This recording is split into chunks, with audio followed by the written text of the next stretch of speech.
Hey, I'm Sith King. And I'm Sonic Sons. And we're the Rambling Reviewers. And today we're doing How to Fix Doctor Who.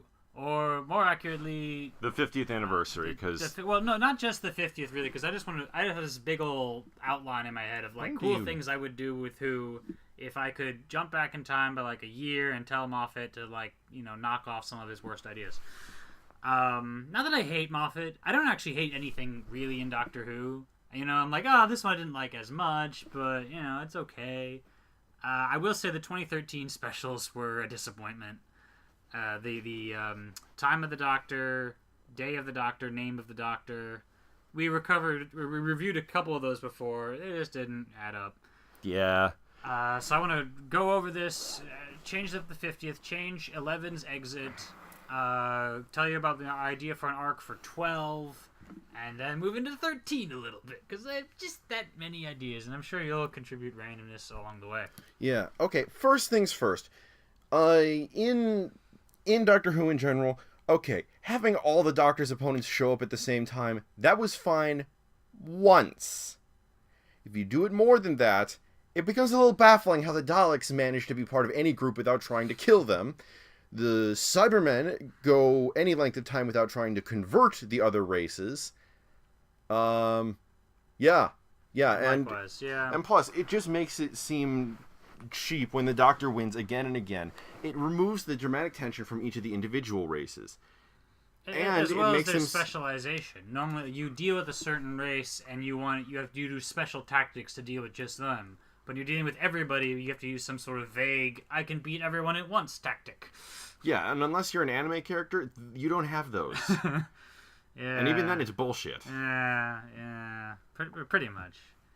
The Doctor's always got to be on that ledge, or that fine line where he can be like super clever and do all sorts of awesome heroic things, but in a way that feels justified and not just cheap, you know. Mm-hmm. And then you got a bunch more regenerations, and not only do you get 12 more regenerations from the Time Lords who can send that thing through the crack, apparently. But we'll throw in an extra Vegematic absolutely free for the low price of $19.95. I know. Can you believe this offer? Plus, call in the next 20 minutes, and we'll include the ghost of Billy Mays. Are you telling me that Varric has just now crossed into the Doctor Who verse? That'd be pretty cool. No, I wasn't. But you know, because he's the zany sales. Well, he's not a salesman, but he's a zany businessman thing. I've been reading a book about as seen on TV products. Yeah, I know. Anyway, but no, they also gave him like he sort of was able to nuke the Daleks as he's regenerating. It's really? like anti-Dalek laser beams. We pointed this out. You know, if he can do this when regenerating, why was the Time War ever a problem? All they have to do is have a bunch of emo Time Lords just start slitting their wrists and then go, I'm regenerating! Crawling in my skin! Oh, all the Daleks are dead. My sympathy for people out there who actually do suffer.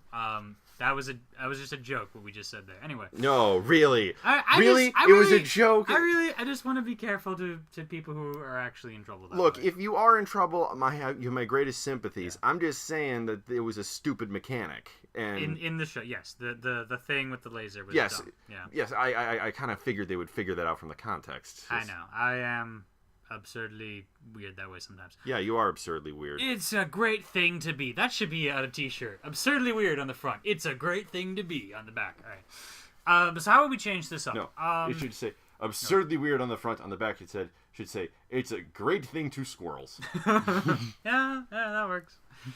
All right, so Time of the Doctor. Which one was that? That was the one with the great intelligence who like leapt through time and killed the Doctor 1,000 times. Why would you need to kill him 1,000 times? Wouldn't you just need to do it like what? Once? Because timey-wimey. You know what? I'm why don't you just go back in time and shoot the Doctor's mom with a Staser rifle? Actually, no. First, go to Gallifrey and get a Staser blaster. Stasers were this weapon that the Time Lords had that were capable of killing Time Lords through all their regenerations.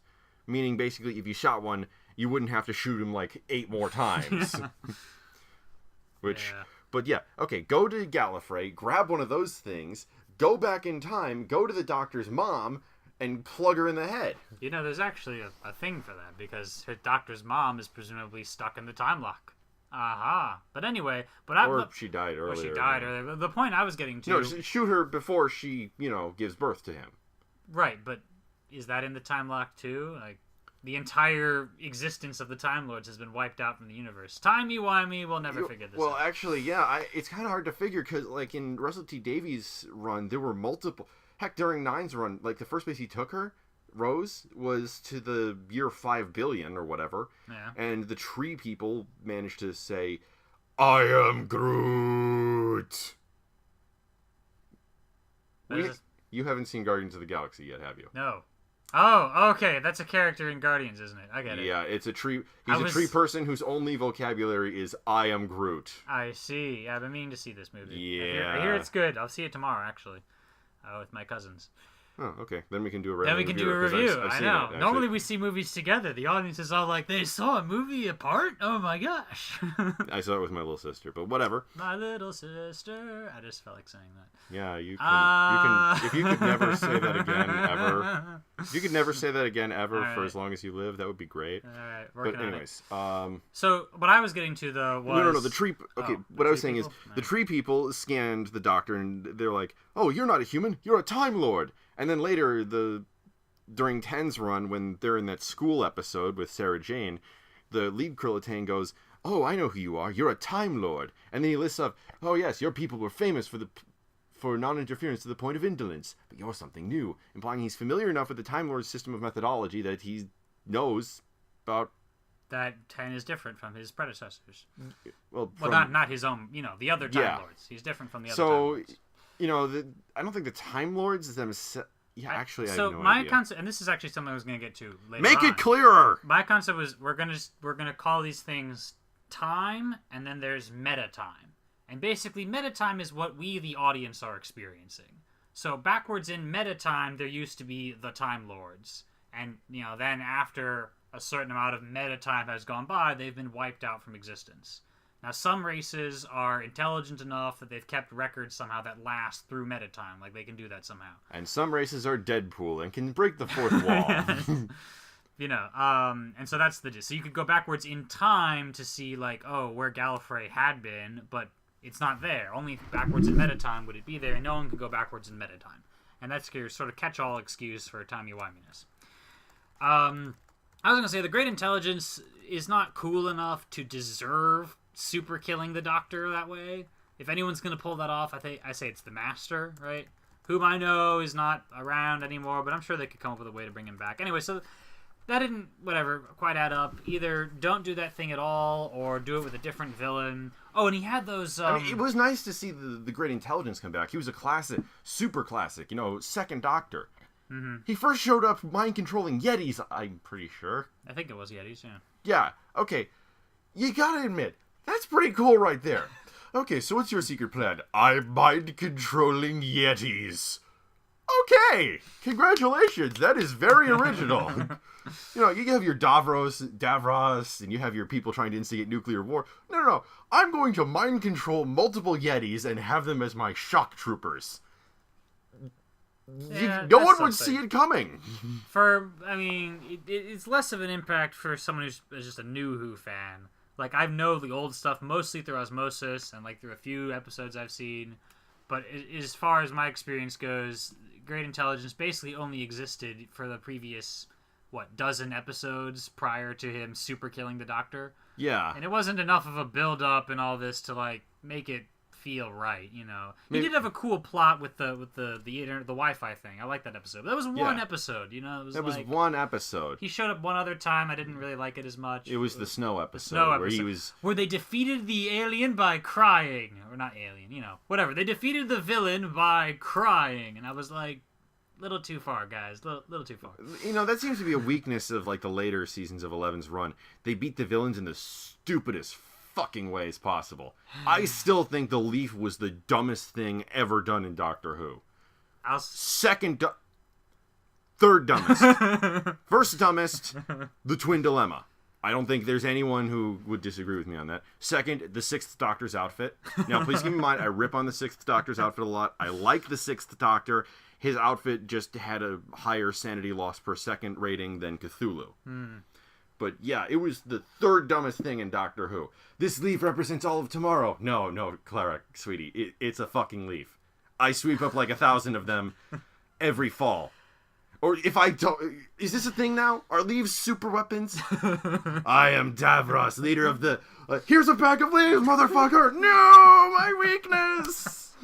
I'll say again... So the Gardening League... The Gardeners League of America is the secret rulers of the cosmos. Just, look, we can face the Doctor. We can't face the Gardeners. Especially Guy Gardner. I'll say again, awesome. what so much depends on how you build things up, especially in Doctor Who, which is a special sort of attitude towards self-consistency, which says basically you can invent anything you want so long as you make a good story around it. We can be like, and now there are statues that only move when you're not looking at them and for no reason, but it's cool, right? Because it was a neat psychological thrill when Blink first showed up, It's the suspension of disbelief. Your mind can accept things that are unbelievably stupid as long as there's a good story. And the trouble, as I've said before, with the Leaf was if we had really connected with Clara and this was built up properly, then this could be accepted by us. But we didn't know her that long, and it was sort of out of the blue, and therefore it became stupid. But it could have been good in another world where we knew her better. And what's worse, you're telling me that a fucking leaf has more memories associated with it than the 900-year-old plus Time Lord. She just holds up 11. Look at him! He has all these... It's the circle of life. Oh my gosh. Okay, right, but yeah, the great intelligence wasn't built up properly. And while we're at it, Clara gets to super save the Doctor by jumping all over the universe. I was the girl who... Okay, and some people have pointed this out. Like, the companions under Moffat have been girls, while the previous companions were women, or called women. Like, Rose was a girl. I mean, she was pretty young. She worked No. shop. I mean, they were called girl. Oh, the word girl versus the word women? Yeah. Oh, maybe. Like, the Dr. Donna was... Okay, not women, but that shows respect, Then it was, the girl who waited and the impossible girl. I mean, I won't give too much weight to the actual nomenclature. I'm just saying that if I don't point it out, someone will say, why didn't you mention this? Maybe. And why are you talking like Don Knotts? Oh my gosh. Because Don Knotts is amazing. Shut up. Don Knotts is amazing. Don Knotts for next Doctor. Sorry. The Lich of Don Knotts as the next Doctor.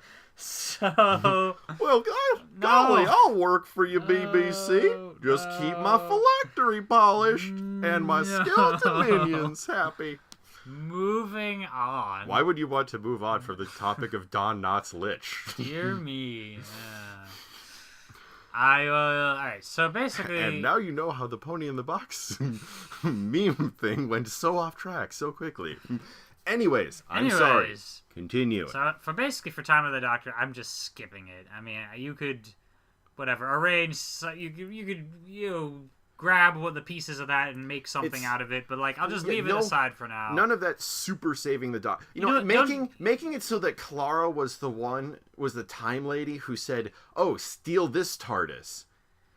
First off, we already established what happened. Yeah. Sort of. Yeah. It was that TARDIS who psychically connected to the Doctor and said, "Steal me." Right. That was revealed in the episode The Doctor's Wife. Yeah. Yeah, which is a good episode, by the way. Oh, it was honestly my favorite episode of that whole season. So yeah, it was a Neil Gaiman episode. So yeah, Neil Gaiman's always good. So this kind of give a Mary Sue sheen to Clara, unfortunately.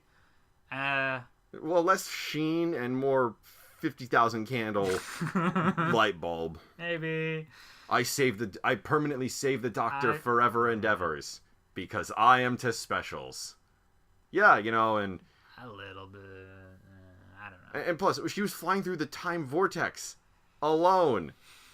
Bullshit. That killed Captain Jack Harkness, who was 1,000 times the companion you ever were, Clara. All right. So the one element I would keep from Time of the Doctor is how somehow or other they venture through the Doctor's timeline a bit and do that.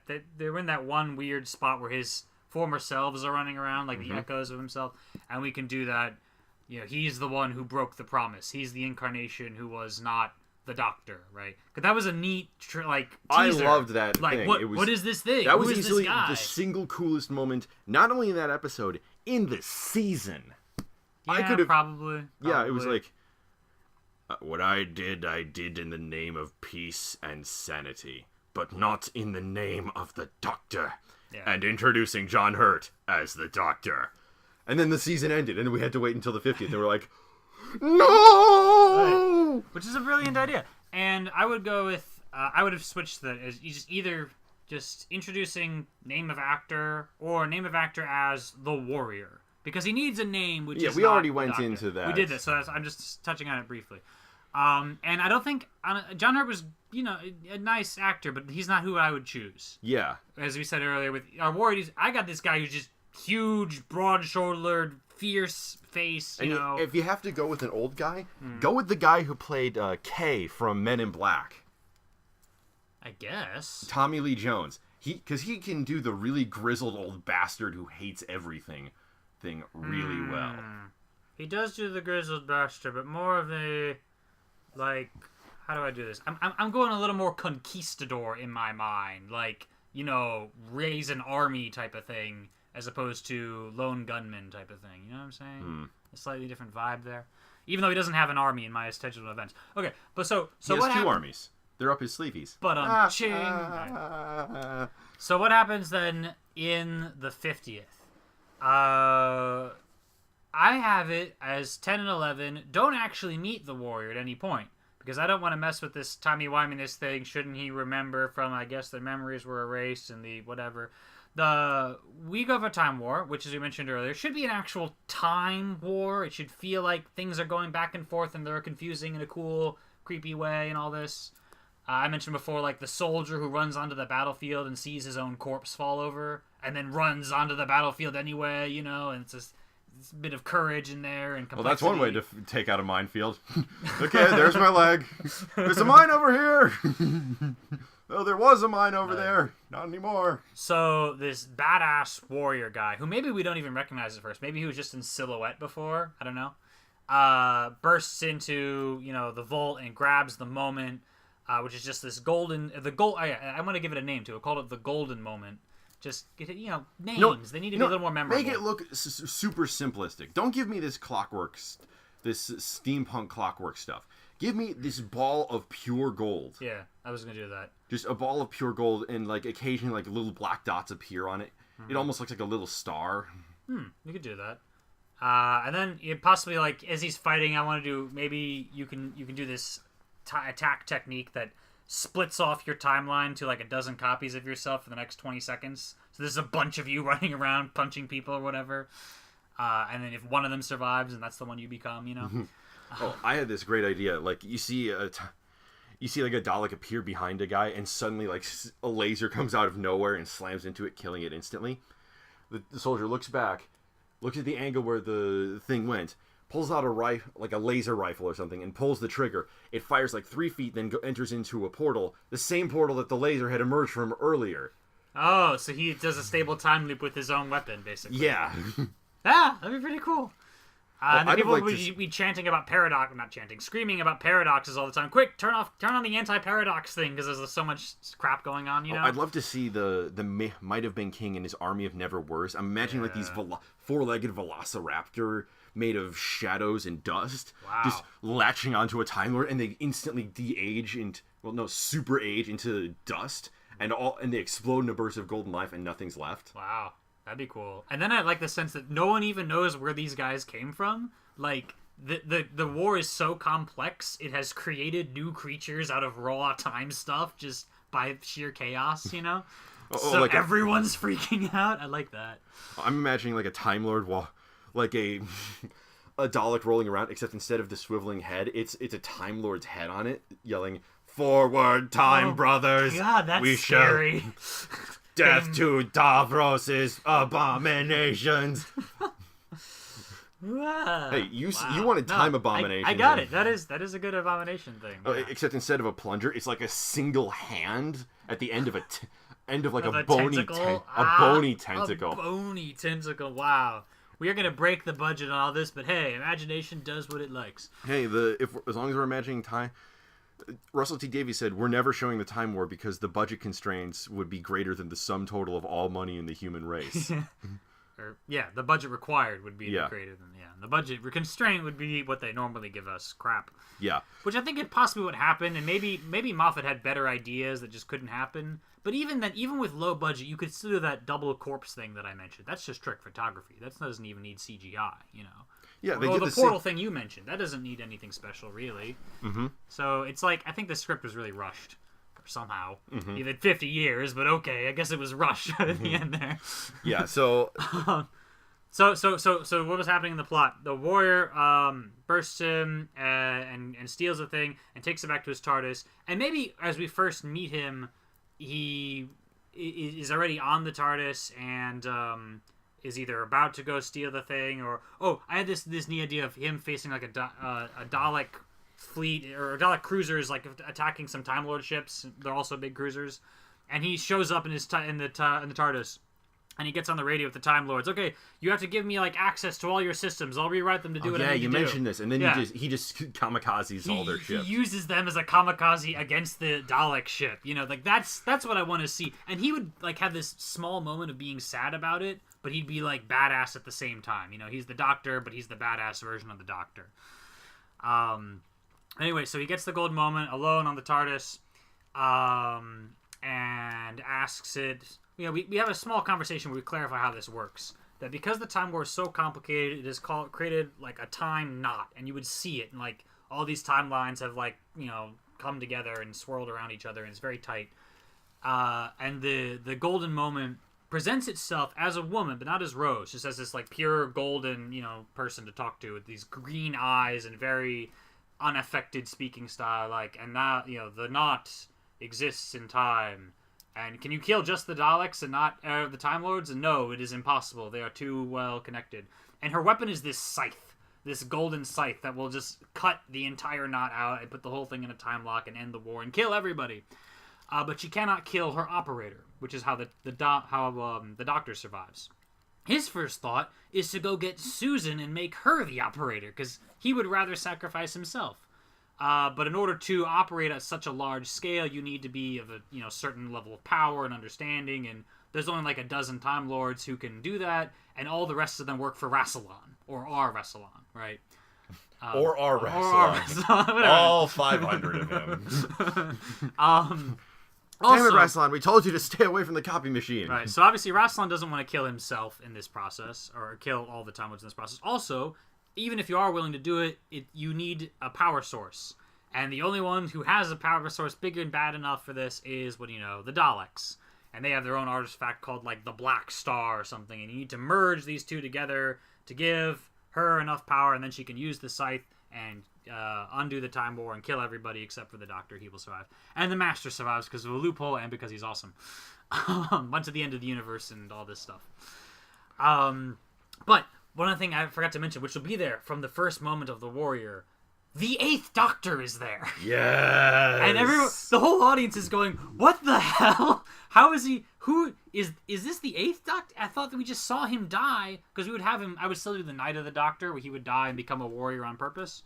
And like, why is he still here? So it's revealed that the 8th Doctor is actually a figment, at this point, of the imagination of the Warrior.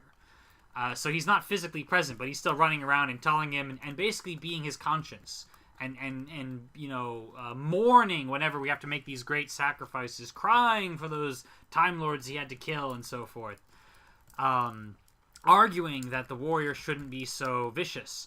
At one point, the Warrior like just grabs him by the throat and says, "You are a figment of my imagination. I could destroy you if I wished it." And then, halfway choking, the figment says, "But do you wish it?" And the Warrior stares at him and then, puts his hand down. And the 8th explains, the figment, the 8th, the same guy, explains, you don't want to go mad with power like Rassilon did. And the Warrior says to himself, "I'd rather go mad with grief." So he's keeping this little bit of insanity around in order to, keep his conscience alive or something, basically, and not to go mad with power. Which would be a great, we only had, one movie with the Eighth Doctor, and now he's back, and now he gets to be involved and say more things and whatever. Now, somewhere along those lines, we have 11 talking to, let's say, Clara. It could be this other companion that I'll rant about later that I want to introduce, who perhaps was introduced earlier, I don't know. But he's talking about his past and the Time War and how he never got to see his granddaughter again. Somehow the subject of family comes up. And he had always told her, he told Susan, I will come back someday. And some time later he did go back to try and find her, but she wasn't there. And he tried going back and forth throughout time trying to find her. She wasn't around, and he thought maybe, she found some way to time travel, and she's just, I'm always missing her, or is something weirder going on? Well, that was actually the first hint that the Time War was happening, because one of the effects of the Time War is that eventually all the Time Lords and all the Daleks get sucked into it. Just time itself will grab you because of this time not thing. So she got, all one day just disappeared and finds herself on Gallifrey in the midst of the war. Which, by the way, would be possibly a teaser we would use for the 50th. Would be, just either the speech, I will always, someday I will come back, one day I will come back, or you could see the war going on in the distance, and the camera backs up a bit, and we see the silhouette of a woman, and she sort of turns her head a bit, and we see it's Susan, and she would say, why haven't you come back? And we'd be like, oh my gosh, we're doing Susan, that makes so much sense for the 50th. So this subject just comes up for the audience, and then, due to the crazy timey-wiminess of the warrior jumping around, with the golden moment in his TARDIS and stuff, somehow the Time War kind of briefly comes to us, and 10 and 11 beat each other, and they both get involved, but they never actually meet the warrior. By the time we get to the climax of this, the warrior has grabbed the the Black Star thing, takes it to this certain spot where you need to go, a very mystic spot to activate the weapon, and 10 and 11 are locked out and in their own, in a single TARDIS someplace, when they realize there's a possibility to get into Gallifrey during this process as the moment is powering up, basically, and possibly rescue some Time Lords, possibly rescue Susan. And there's a thing we established where the TARDIS can send out like a beacon thing, not a beacon, like a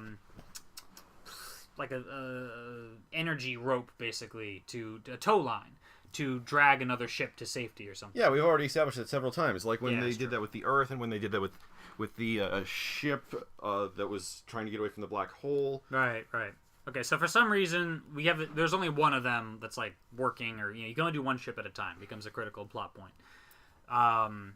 Susan is on Gallifrey, and there's a bunch of Time Lord children that are trying to get onto this ship that maybe evacuate, but she starts to sense that there is no evacuation. This whole thing we're all gonna die.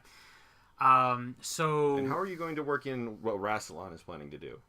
Rassilon is really just what we saw him do in the End of Time bit. Yeah, because that always really bugged me about the 50th, because it's showing the end of the Time War, but then it didn't include the fact that Rassilon and his cronies are still around. So you could easily have that as activate whatever the End of Time plan, and then they do it, and then they just come back, and that whole episode happened in that 2 seconds in the middle there. And he's like, no, it failed, and he's back in the war, and there you go. Mm-hmm. And he, launches an even more desperate attack against the Daleks or some crap like that. Probably threatens those kids indirectly at some point. He's really kind of going mad with power and with despair while we're being fucking mad, being crazy. It'd be cool to see that actor again. I like that guy as Rassilon. Timothy Dalton. Yeah, he used to be Bond, I think. Oh, wow, that shows how much I know about Bond. Anyway. So the moment is being activated. The warrior has to place his hand on this thing, to give it his own energy and all this. And at the climax of that, it zaps him, and that's what causes his regeneration. He stumbles back into the TARDIS and hits a button, and then he regenerates into 9 as the TARDIS flies away. But in the midst of the effort, in the midst of his suffering with all this, Yes, or is it? Did you raise your hand, or did you just put your hand up to block the light? Hand up to block the light. I'm lazy. Midst of all this, 10 and 11 enter into the Time War through like the Chrono Storm to try and save somebody, and they find Susan is on a ship, and they throw out the tow line, and they grab Susan, and it's great. Okay, we can get you out. We have just enough time. But then comes that ship with like 20,000 Time Lord children and their caretakers. Fuck the children! So there's this epic moment, and Susan, is looking at them through the view screen or whatever of her own ship and says, it was good to see you again. And then detaches the line from her end. And then they realize, hey, wait, we have 2 TARDISes. We can solve this problem rather easily. So for some reason, they only have 1 at this moment. One of them got, like, just, damaged or something. This was a stupid moral decision. Somehow he set it up to be good. So they, have to grab the bigger ship with the 20,000 kids. They get them out. Susan is lost forever. And then we have this moment where we get out back to normal space. Everything's gone away. The moment has done its thing. The moment, self-destructs at the end of this. It only has one use, a one-time use thing. Thank God we mass-produced these things. And then there's a moment. This would be good to have Clara around, actually, because the 10 and 11 would be standing around in the TARDIS, and we rescued the kids. Okay, thanks, but they'd turn off the view screen. They'd be all depressed that they didn't save Susan. And Clara, one of the few things we know about her is that she lost her mom. And she would talk about what it's like to go through grief. And if you're going to use the phrase, the day of the doctor, as the title, she would say something like, how her father or uncle or somebody, sat her down several months after her mother's death and says, it makes sense to grieve, but you cannot stay forever in the night. At some point, you have to try and find the day. And so the day of the doctor is not a unit of time, it's him overcoming his grief. He revisits the Time War and, is aggrieved by that. And now, I thought we finished that, which really bugs me because why did they open up the Time War story again? They had 10 deal with that once and for all for the last time at the end of his run. I know. But honestly, though, if you are going to do a 50th anniversary, the Time War is the biggest thing to have happened in 50 years. So I understand why that would be their first option for what they wanted to do. No, you know what? You know what I wanted to see? The founding of Gallifrey. That could be cool. I mean, we saw the origin of the Daleks in Genesis of the Daleks, and that was viewed as one of the greatest episodes, not just in classic history, in all of Who. Okay, yeah, you could have done that. Anyway, and then I want to have this moment, if we're continuing with this plan, of where she tells him, you've saved so many people, and not just these 20,000, but through the years you've saved so many. And then she spontaneously talks to the TARDIS, says, show him, remind him what he's done. And wouldn't this be great? The TARDIS portrays, like a montage of all these images all around the console room of all the previous episodes. And it's us, the fans, reflecting on all that has happened over 50 years, and all these great moments and all the previous Doctors, and you need that. And as they stare up at those episodes, they ask the question that we all want to know. Where the hell were those cameras? It's the TARDIS's memory. Well, let's just say Jack was very pervasive. Jack! So they would take the 20,000 onto this planet. It's like owned by the Ood Empire because they're nice people, and they say basically stay here, stay out of trouble. Daleks still exist. Don't do anything crazy, but you can live a nice, fairly peaceful life if you stay on this one planet. By the way, I'm disabling your engines, so you cannot do crap. Yeah, a planet full of Time Lords. They won't be able to fix something out of a spaceship. They're mostly children, and they understand, and the ones that are adults understand the risk of going anywhere. So this is my idea of, because Moffat clearly wanted to undo the horror of the Time War. I was like, okay, you get to save some people, but not the majority. You don't get to save all of Gallifrey. Can't undo, the horror of the Time War is a huge part of modern Who. Yeah. And look, I get it. If you want to go back to the more cheerful stories, then have cheerful stories. You don't have to have the Doctor constantly angsting about how I lost my parents are dead. Like some people think Batman goes like. But you can't just dismiss this thing. It was a major guiding force for the last, 10 years of stories. Mm-hmm. Mm-hmm. Right, which it was one of the... When he once I finally understood the Time War, I went back and watched the episode Dalek, and I saw how badly damaged Nine was when he was screaming at the Dalek about how happy he was that the Daleks were all dead. Keep this in mind the next time you watch Daleks in Manhattan, when the Doctor practically offers to save the Dalek race. Those things don't make sense. Yeah, I know, but that's how the Doctor's supposed to be. He's supposed to be kind and giving. When you arouse his ire, okay, still, it doesn't make much sense. But that's what he's supposed to be. He's the Doctor. He's the man who makes things better. I heard this great quote. When they created this action hero, they didn't give him a blaster or a shotgun or a sword. They gave him a screwdriver to fix things. They didn't give him an X-Wing fighter or a tank or a dune buggy. They gave him a magic phone booth so you could call for help. They didn't give him ESP or... Okay, they kind of did. They didn't give him ESP or laser vision or flight. They gave him an extra heart. Aww. That's the Doctor, motherfuckers. Now, that is the Doctor. Based on that rant, you seem to be saying the Time War never should have happened. No. What I'm saying is that for a character like that, it's important to throw things in their way that they can't accept. Oh, okay. The best times that in Star Trek The Next Generation were when, for Jean-Luc, diplomacy failed. Do you think people talk about the time when he was able to effortlessly persuade someone to do something? No, they don't talk about that as much. They talk about the complex battles where his worldview was constantly under siege. They talk about the Battle of Wolf 359, where he was assimilated by the Borg, where diplomacy so utterly fucking failed that he nearly destroyed the Federation. They tell of the court case where where the Federation, the bastion of goodness and rightness in this universe, that Jean-Luc so passionately believes in, he believes in the Federation even above his own life. And the Federation is trying to take rights away from this intelligent being, his friend, so that they can make more of Data. Make a slave race. And this is what he's arguing against in that story. We're not noticing the times when he's at his best. The times when a character are pushed to the wall, backed up, facing the guns, that's when we want to see them. That's when they're most effective. That's when their true character, their mettle, is tested. So seeing the Doctor utterly, completely lose that, just an episode, where he exalts, glorifies the total demolition of the Daleks, the utter obliteration of Skaro and the Dalek race. That's horrifying. It's nightmarish. But at the same time, it makes him a better character for it.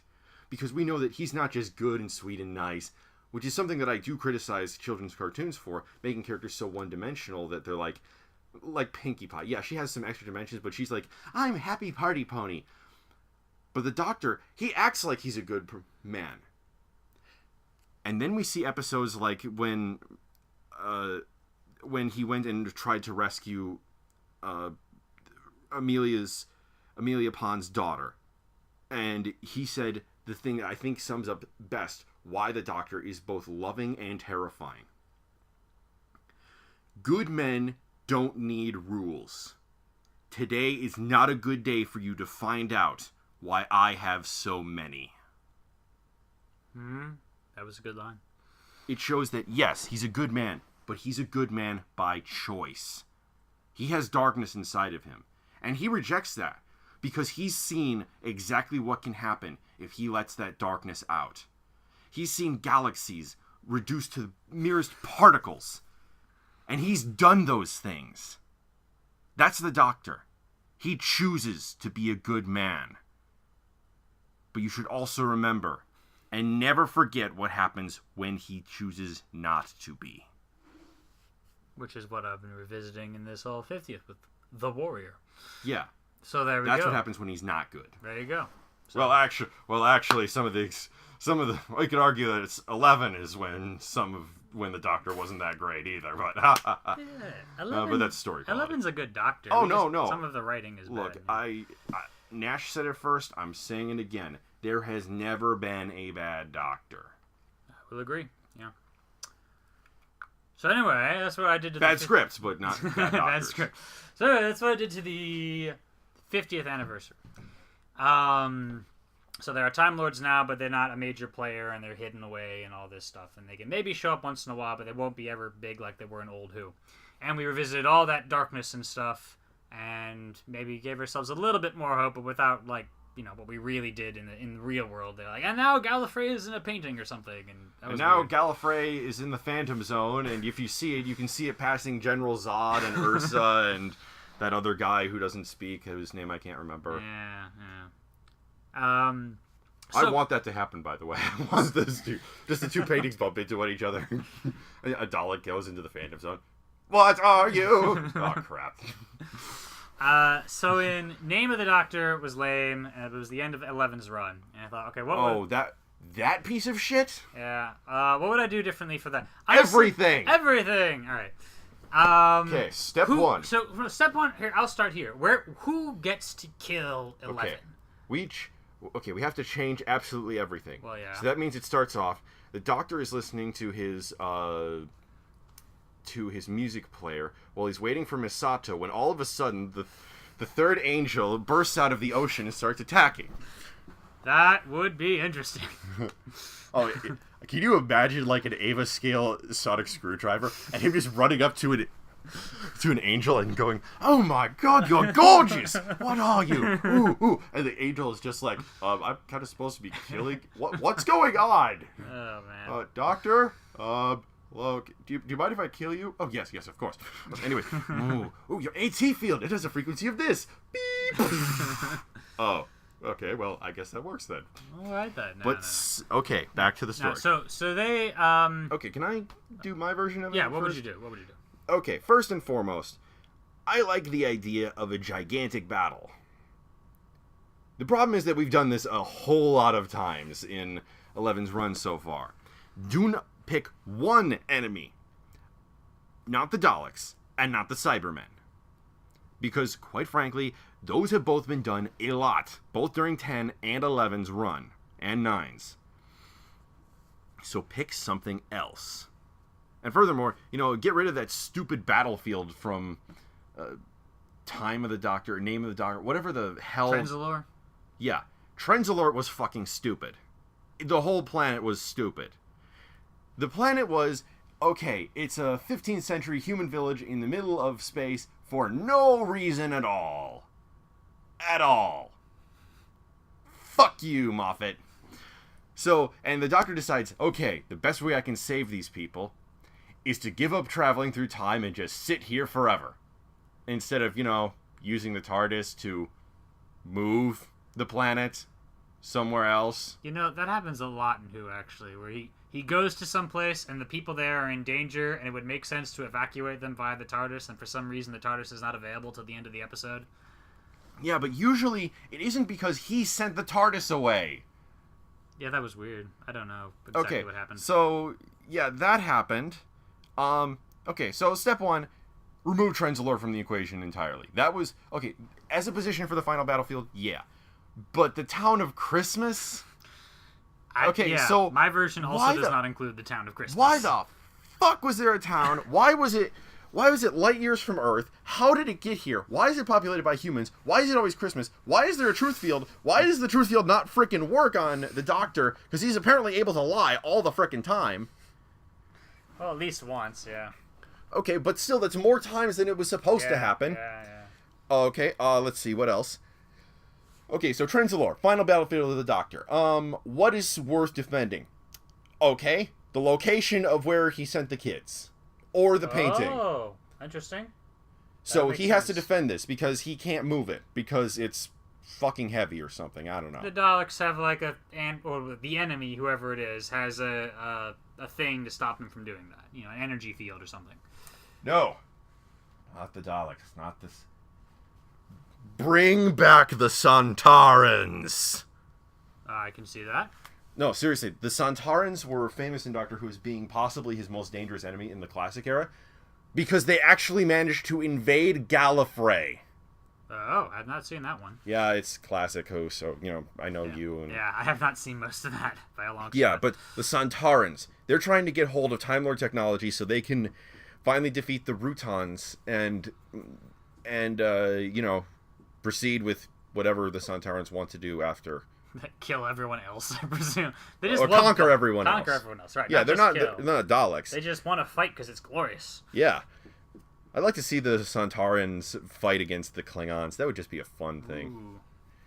Yeah, I think the Klingons have the advantage in speed, but the Sontarans have the advantage in firepower and armor. But I'm getting off track. Okay, the Sontarans have located the painting and are trying to access it in order to get their hands on Time Lord and Dalek technology to enhance their own abilities.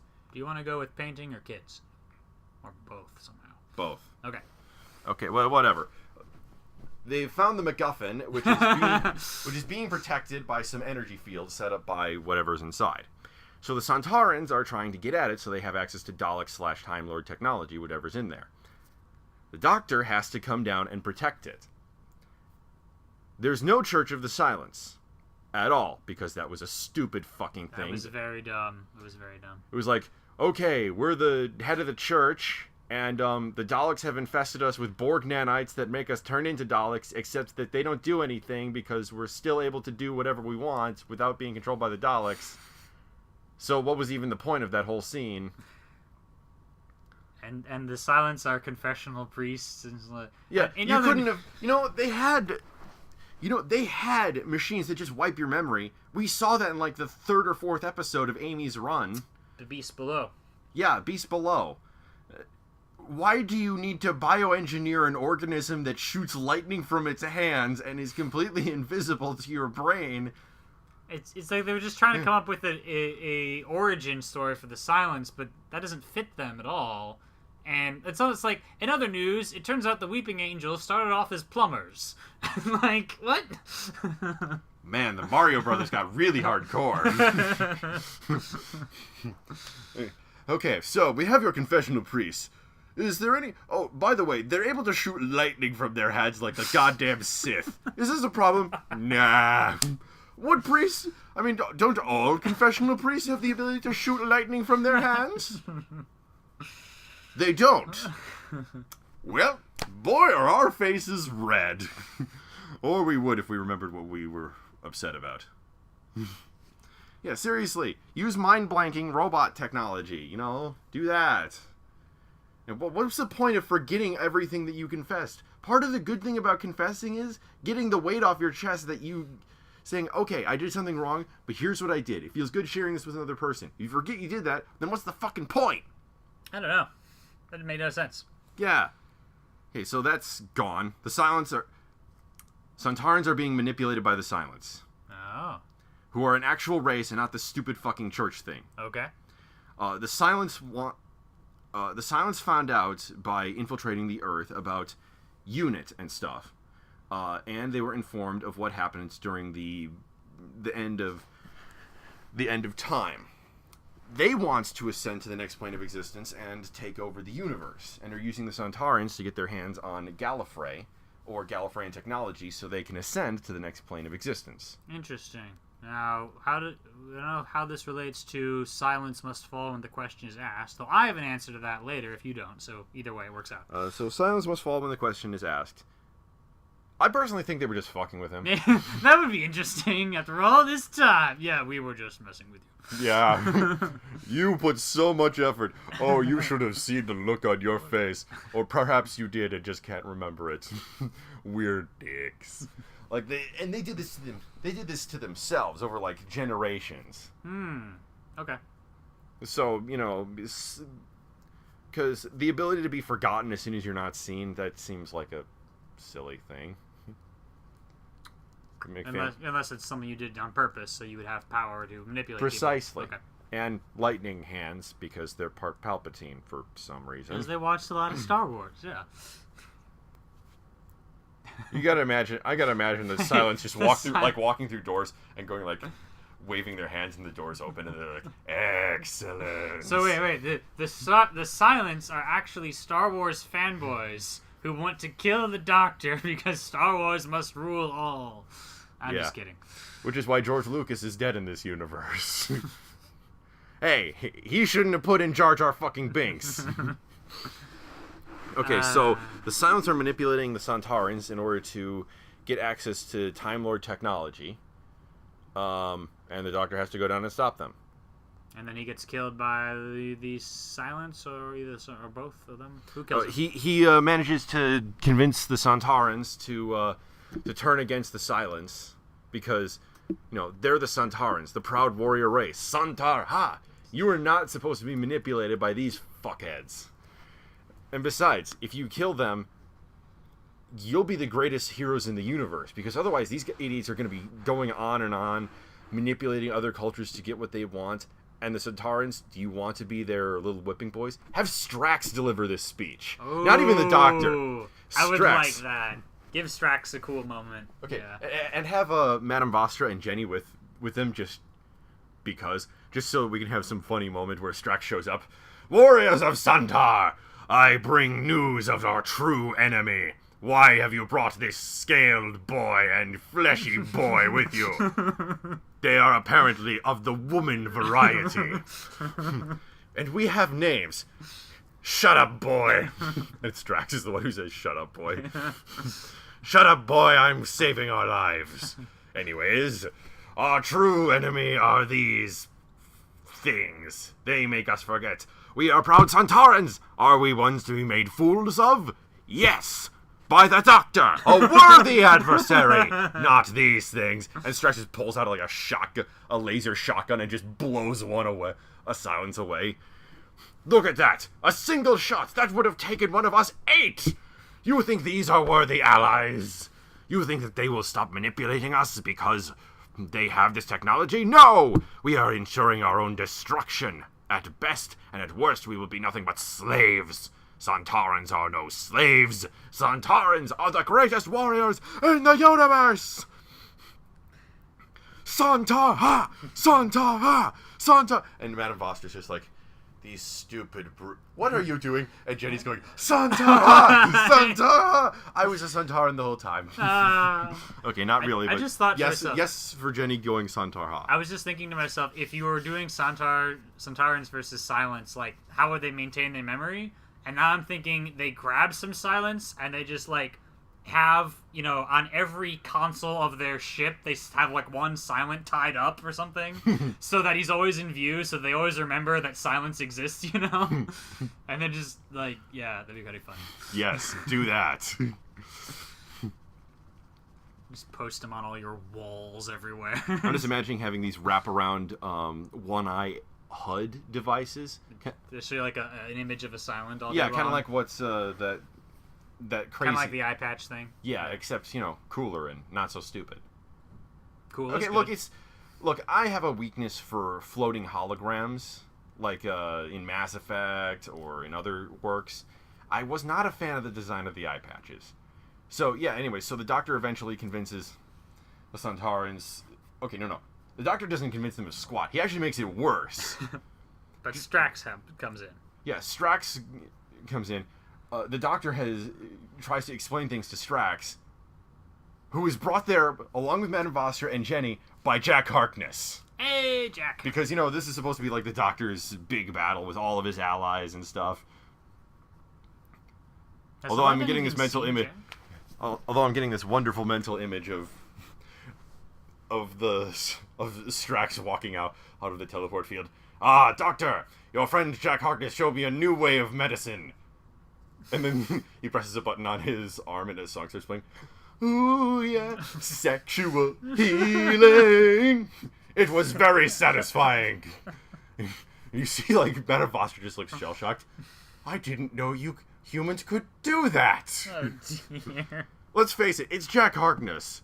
Hell, one of my headcanons for the Doctor Who's adventures is that Twilight Sparkle is the descendant of Jack Harkness and Celestia. Oh, dear. No one else likes this. I think it's awesome and fits perfectly. Maybe. But, yeah, so... What was I saying? So how does the Doctor die? We gotta get around to that somehow. Well, a lone Silent stabs him in the back at the end. Maybe. Yes. I was trying to think of some way for the Sontarans to do it, but... you know. Yeah, because then if a silent stab the Doctor, then Strax could shoot that silent a moment later. And that'd be kind of cool. Yeah, it'd be a nice mirror of how 10 almost regenerated. With the getting shot by the Dalek, you mean? Yeah. Yeah. Although that didn't make sense to me either, because I thought the Daleks modified their weapons to include staser technology. So maybe they just didn't have it since there weren't any more. Yeah, Time Lords. Turn off the stasers. Eliminate that item from the maintenance budget. At least that technology upgrade was beneficial. When we killed that Samos female, her weapons range was 3 feet. No! 3 feet! 3 feet! Oh no. We can destroy any planet that happens to be within 20 feet of the main gun of the starship. So kamikaze only, basically. All right then. So okay, Dr. Killbot. The Silents are one of the coolest villains of 11's era, so it makes sense that they would kill him. Yeah. One just stabs him with a frickin' knife. It's not a special knife. It's just a knife. Just a knife. Like, you could buy one of these at Walmart. Yeah. Shall I go with my idea then? Or have you and then he regenerates. And he regenerates into 12, who I guess it can still be Peter Capaldi. Yeah, except the Time Lords don't give him extra regenerations because I don't count the other. He mentioned, I almost regenerated several times. I sort of regenerated. Yeah, bullshit, those don't count. Yeah, those don't count. Well, I had a neat idea, and I'll jump ahead a little bit for this. So he's had 12 incarnations if you include the Warrior, right? Mm-hmm. So 11 is the 12th one, so Peter Capaldi is the 13th and last, right? But we call him the 12th Doctor. But because of his meta-crisis thing, where he made, Doctor 10.5 and all this, mm-hmm. he has a little less regeneration energy available than he would normally need. Which explains why he looks older. Oh, that's true. The thing I had... Then again, the first 3 regenerations were all into old men, so... So, whatever. So I had him... So he becomes Peter Capaldi, but then he has this progressive disease, and once in a while you'll see, kind of this wound, and it's, made of time regeneration energy, and it'll close up again. But then, 6 episodes later, you see another one, then it closes up again. And then, the next episode after that, you see the crazy lady who worked for the Church of the Silence's rogue group open the little slidey thing on her chest, when Amy was like, "Oh, I'm sorry, this is the wrong story arc." No. But the idea is if Deadpool was the Doctor. So the 12th Doctor, or 13th incarnation, has a limited lifespan. And then eventually these will start making him slower and weaker and finally kill him. So he would have this impetus to go on this other quest I got planned for him to get new regenerations. Before I get there, though, I was going to do my concept for what would happen for 11's death. Can I see something first? Oh, yes. Actually, there was a theory going around amongst some of the writers of Who that the 12 regeneration thing was the limit. The 13 forms of the Doctor, that was the limit of the safe regenerations that he could do. He could still regenerate. It's just that each time got riskier and riskier and riskier. Yeah, okay. That's another way to do it. I'm kind of. He regenerates into the Dalek with the human head and the tentacle arm. No. Oh my god! So I don't know where exactly this got introduced in my hypothetical timeline thing, but I was thinking of what sort of companion I would like to, give to the Doctor, and I want this companion to be there for 11's death because it'd be more awesome that way, in my opinion. Mm-hmm. So I've got a person who's kind of a cross between Donna and Ace, which I think is a fun place to start. That's the best place to start. After having companions that fawned over the Doctor and were in love with him for how many? Okay, Rose, Martha. Then we skipped because Donna was not romantic, so I like that. Donna was the best companion aside from Ace. Donna was my favorite. Yeah. Then Amy and Clara. Amy kissed the Doctor on her own wedding night. No, the night before the wedding. That's what you call a wedding. Oh, sorry, yeah, the night before. Yeah, the wedding night the wedding night is when the magic happens. You know what I mean? On your own, the night before the wedding. I got it wrong. Well, that's one bachelorette party. Kissing Matt Smith. Yeah, that was weird. I mean, she eventually chose Rory and stuff, but like, wow, does everyone want the Doctor? And then Clara also. Okay, well, we make him. exceptions for Captain Jack Harkness. Well, sure. He wants everybody. He wants everybody, but and everybody wants him. And then Clara also fancies him. She mentioned that during the Truth Field thing. And what's her name? Church lady has a freaking bed laid out for him already. I'm like, oh no! And she has she says this while she has the Dalek implants. She's part Dalek, and she wants to tap that. Oh dear.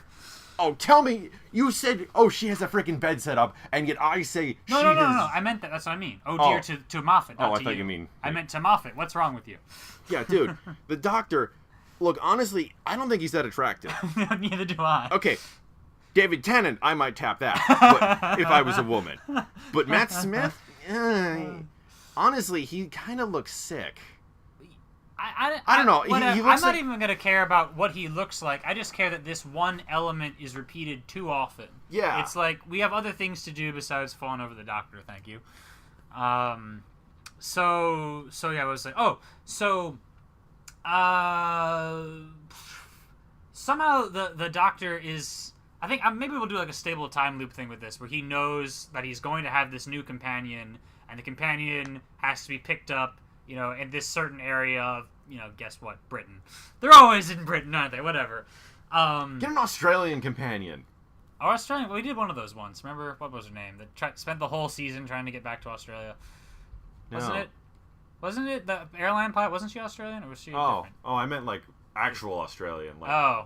Well, yeah, whatever. I want the crocodile hunter.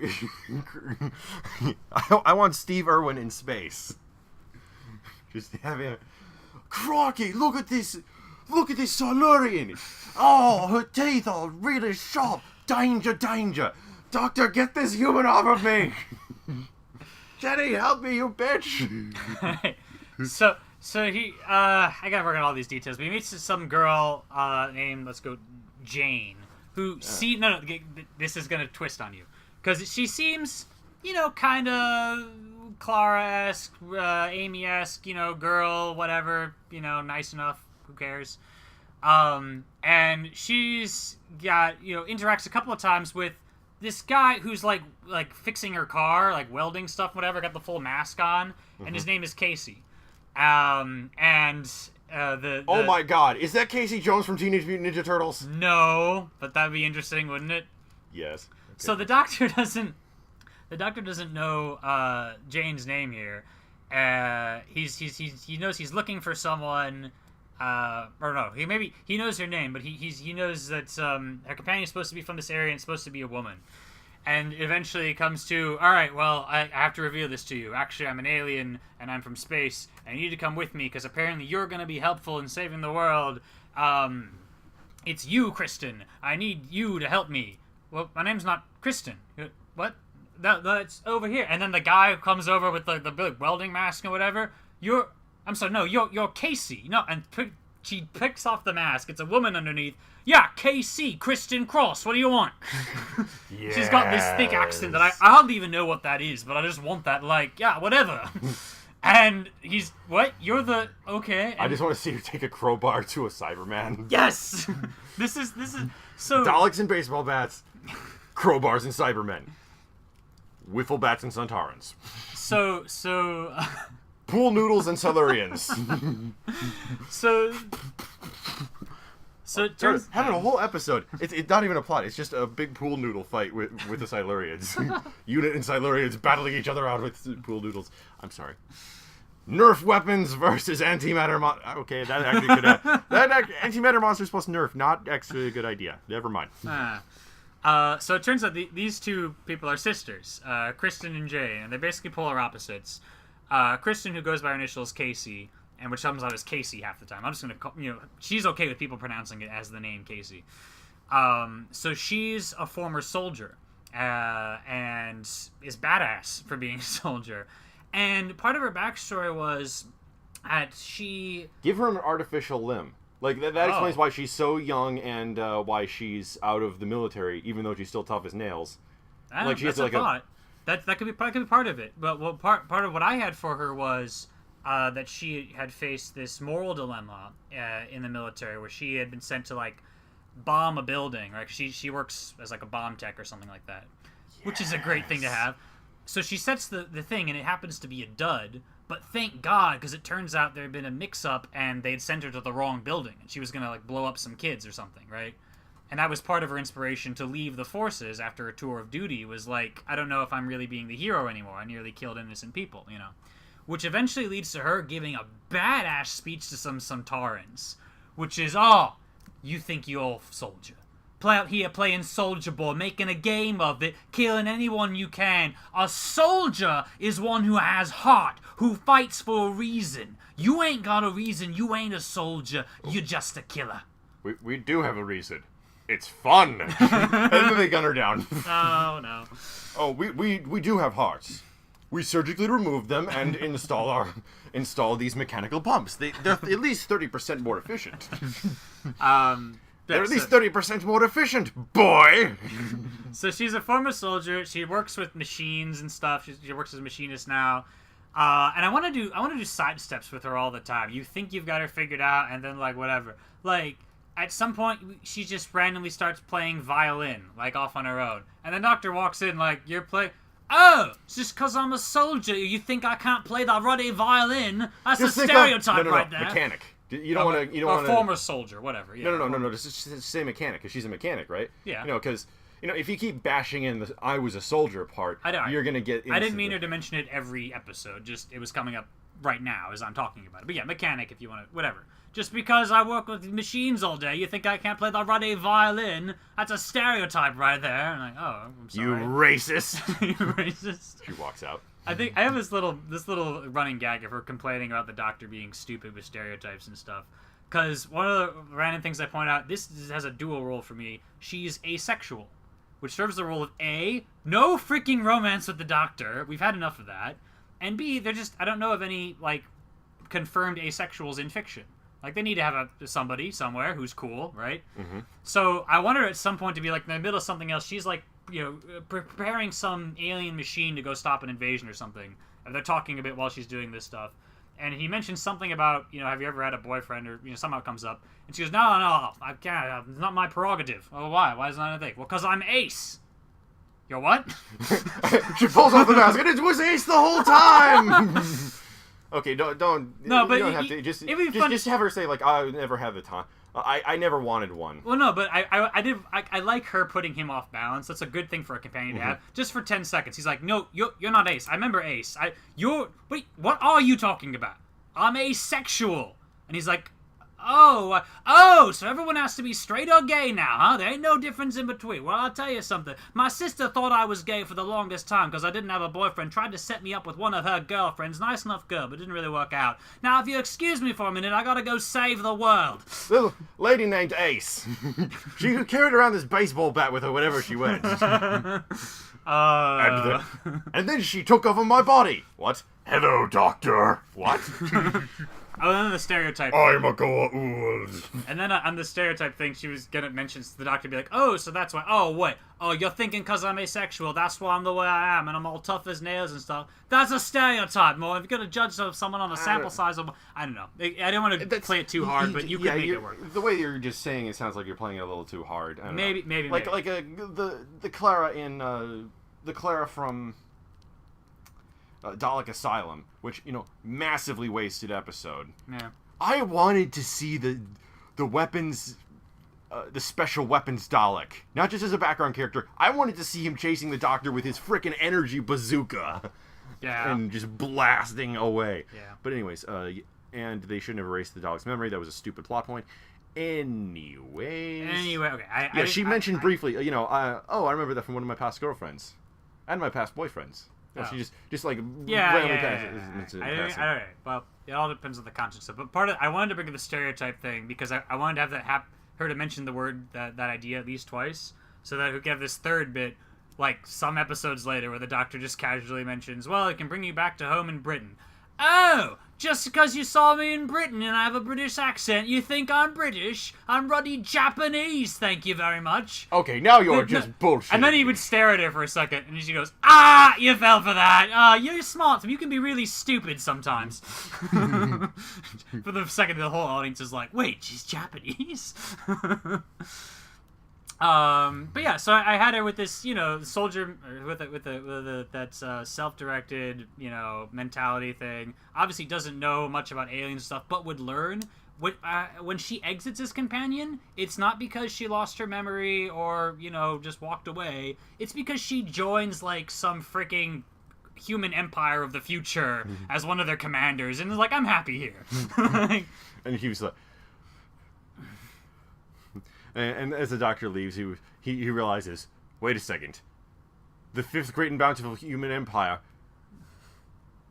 under the rule of Emperor Kasei, he looks back. No! The door. He tries to leap for her to try to prevent the future he knows is going to happen. The TARDIS's doors close, and you hear laughter running throughout the TARDIS as it leaves. That'd be something.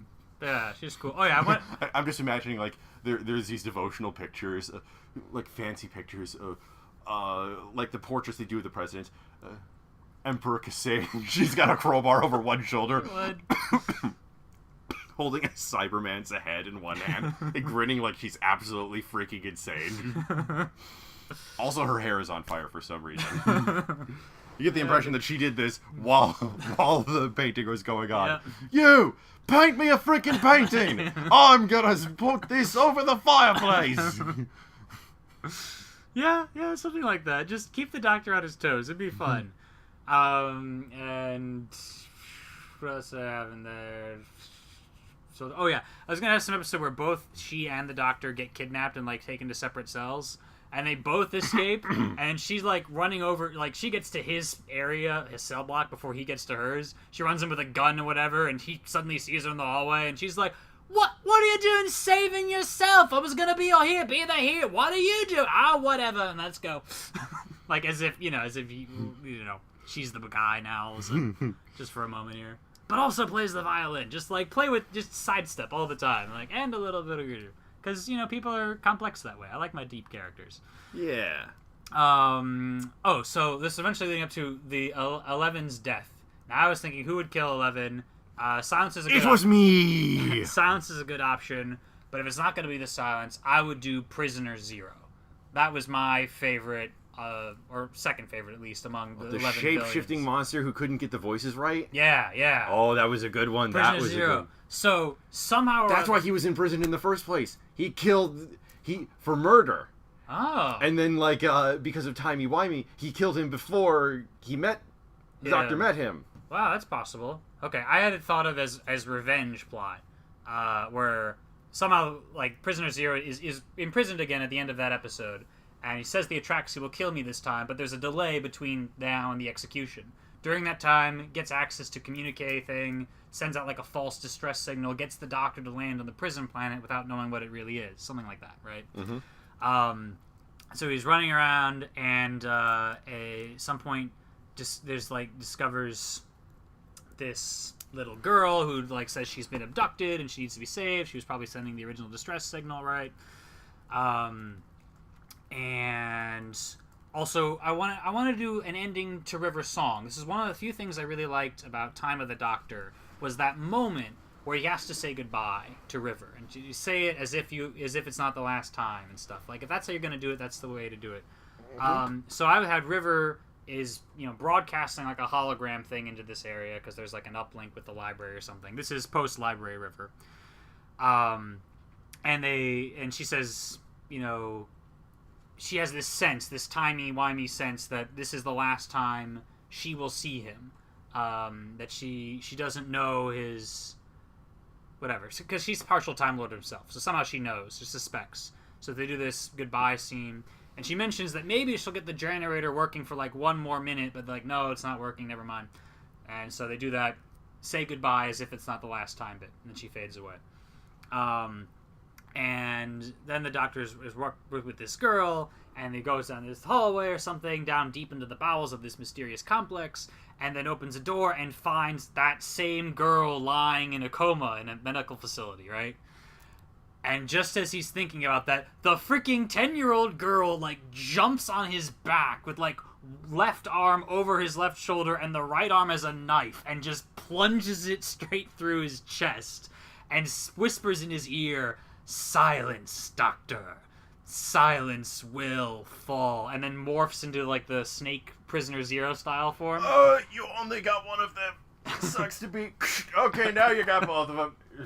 So he's stabbed in the heart, and he's fallen down, and he sort of rears back for a moment and snaps at him like Prisoner Zero is going to chop his head off or something, bite his head off. Just then, freaking Casey shows up with that gun and like starts plugging laser bolts into Prisoner Zero. And this is why I needed Casey. I can't have Clara doing that. That's not a Clara thing. I want the soldier, man. Being a badass. And then River shows up for that extra 1 minute and activates like the power grid or something and starts zapping random sections of the area that Prisoner Zero happens to be touching, and yells like 1 minute, go. And at this moment of Casey like doing the whole army carry thing with the guy over your shoulders, and running down the hall and gets him into the TARDIS. And they get away and he's bleeding out and everything. And then River's last moment with him, he's actually unconscious at this point, says to him, "Goodbye, sweetie." Of course she would say that, right? Then fades away for her permanent ending. And then he becomes Peter Capaldi, or whoever, let's say is Peter Capaldi, the 12th Doctor. And that's how that all worked. And I mentioned earlier, he doesn't regenerate quite right, Over the course of his run, we have all these adventures with Casey, because it's cool. But he slowly starts to degrade more and more. And and we find out this whole bit with his name. Finally. Alright, guys, here's how it works. There is something called the Fog of Origin that sort of exists outside the normal universe multiverse thing. And there are these mysterious beings called the Shades. And just think of them like big, long black cloaks. You can't see anybody's face. They're sort of wandering about amidst this great fog, and they're godlike beings.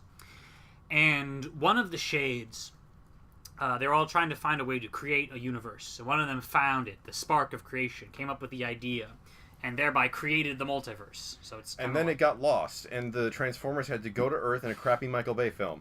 No! Oh, wait, that's the Allspark, sorry. That's the Allspark. So, created the universe thing. And there's another Shade called the Searcher.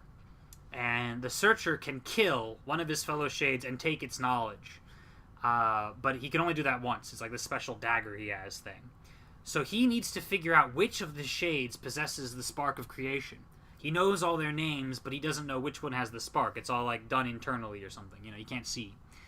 So the one that created the world, we just refer to it as the Being, because its real name is secret. Part of the Being is in our world, just this little speck of itself. It's the Doctor, isn't it? No, not exactly. Do you remember in The End of Time when they revealed how Time Lord children are brought to the Untempered Schism, and the Master got zapped with the drum thing, right? And Doctor, he said he ran away. The reason he ran away is because he got zapped with that little bit of the Being, and had visions of the Fog of Origin, and there's a lot he doesn't understand, but he knows its name now. The name embedded itself into his mind. And he found that, I forgot to mention, in his family, or maybe in Time Lords in general, children are not named at birth. They're supposed to name themselves at a certain age, right? Mm-hmm. He found that he couldn't name himself anything else than this name, because it was so deeply embedded. So he adopted a title instead, called himself the Doctor, kept the name a secret.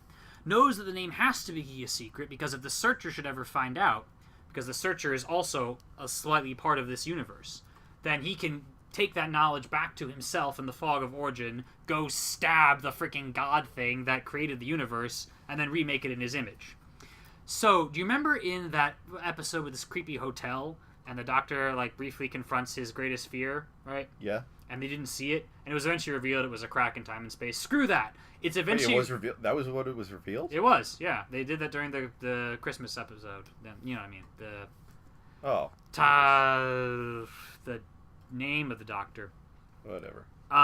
So it's instead revealed it was the image of the Untempered Schism with this little white light, which is the name, and this crazy, huge, black silhouette hand following it, which is the Searcher. Aku's attacking! Run!